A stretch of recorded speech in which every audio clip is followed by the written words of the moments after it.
చిత్తూరు జిల్లా పొంగనూరులో ప్రభుత్వ ఫైలు దగ్ధం చేసిన ఘటన కలకలం సృష్టిస్తోంది.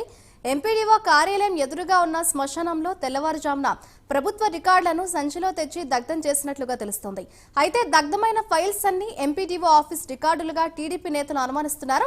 గత ప్రభుత్వంలో 1,36,61,000 ప్రభుత్వ సొమ్మును తన ఖాతాలోకి కంప్యూటర్ ఆపరేటర్ నవీన్ మళ్లించుకున్నాడు. దాంతో విషయం తెలుసుకున్న కలెక్టర్ సతీష్ ఎంపీడీఓతో సహా 2 అధికారులను సస్పెండ్ చేశారు.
చిత్తూరు జిల్లా పొంగనూరులో ప్రభుత్వ ఫైళ్ల దగ్ధం కలకలం సృష్టిస్తోంది. ఇదే అంశంపై మరింత సమాచారాన్ని మా ప్రతినిధి హరిబాబు అందిస్తారు.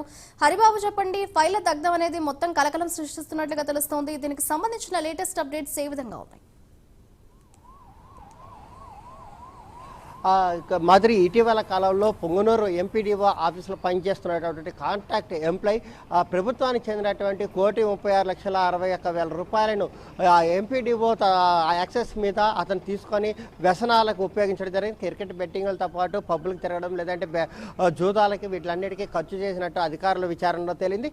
దీనికి సంబంధించి అతను పరారు కాగా ఈ అంశానికి సంబంధించి దర్యాప్తు చేసినటువంటి జిల్లా కలెక్టర్ సుమిత్ మాత్రం ఎంపీడీఓతో పాటు మరో 3 సస్పెండ్ చేస్తూ ఆదేశాలు జారీ చేశారు. ఈ నేపథ్యంలోనే నిన్న కూడా ఎంపీడీఓ ఆఫీసులో అధికారులు ఎవరు రాకపోగా పూర్తిగా బోసిపోయినట్టు కనిపించిన పరిస్థితి అయితే కనిపించింది. వచ్చిన కొద్ది సిబ్బంది కూడా కొంతసేపు మాత్రమే అక్కడి నుంచి వెళ్ళిపోయినట్టు సమాచారం ఉంది. అయితే అర్ధరాత్రి సమయంలో ఎంపీడీఓ ఆఫీసులో ఉన్నటువంటి ఏదైతే ఫైల్స్ ఉన్నాయో ఆ ఫైల్స్ అన్నింటినీ ఎదురుగా ఉన్న శ్మశానానికి తీసుకొచ్చి శ్మశానంలో పెట్టి వాటిని కాల్చివేసినట్టు కూడా అక్కడ తెలుస్తోంది. ఈ కాగితాలు సంబంధించినవి ఏ విభాగానికి చెందినవి, లేకపోతే అక్కడ ఈ 1,36,00,000 నిధుల గోల్మాలకు సంబంధించిన కార్యక్రమానికి సంబంధించిందా, లేదంటే వేరే పంచాయతీలకు సంబంధించి నిధులు కేటాయింపు చేస్తూ, లేదంటే అక్కడ జరిగిన అవినీతికి సంబంధించిన పత్రాల అనేది మాత్రం తెలియరాలేదు. దీని మీద పూర్తి స్థాయిలో విచారణ జరిపించాలని చెప్పని తెలుగుదేశం పార్టీ నాయకులు డిమాండ్ చేస్తున్న పరిస్థితి అయితే అక్కడ కనిపిస్తోంది. అయితే ఇప్పటికే సమాచారం అందుకున్న ఉన్నతాధికారులు మరికొద్ది సేపట్లో అక్కడికి వెళ్ళి పూర్తి స్థాయిలో వాటి మీద పరిశీలించి వాటి మీద చర్యలు చేపట్టే అవకాశం కనిపిస్తోంది. కాబట్టి రాష్ట్ర ప్రభుత్వం కానీ, లేదంటే జిల్లా అధికార యంత్రాంగం కానీ దీని మీద ఎలాంటి చర్యలు తీసుకుంటారు, ఏ మేరకు స్పందిస్తారు అనేది కూడా వేచి చూడాల్సిన పరిస్థితి అయితే ప్రస్తుతం నెలకొన్న పరిస్థితి అయితే కనిపిస్తుంది. పూర్తి స్థాయిలో విచారణకి ఇప్పటికే కలెక్టర్ సుమిత్ ఆదేశాలు జారీ చేసి 2 సస్పెండ్ చేసిన నేపథ్యంలో ఈ ఏదైతే ఫైల్ దగ్ధం ఎంపీడీఓ ఆఫీసులో సంబంధించిన కాగితాలు దగ్ధం చేయడం అనేది ఇప్పుడు పొంగనూరు నియోజకవర్గంలో పెద్ద చర్చనీయాంశంగా మారింది. Madhuri, right, thank you Haribabu.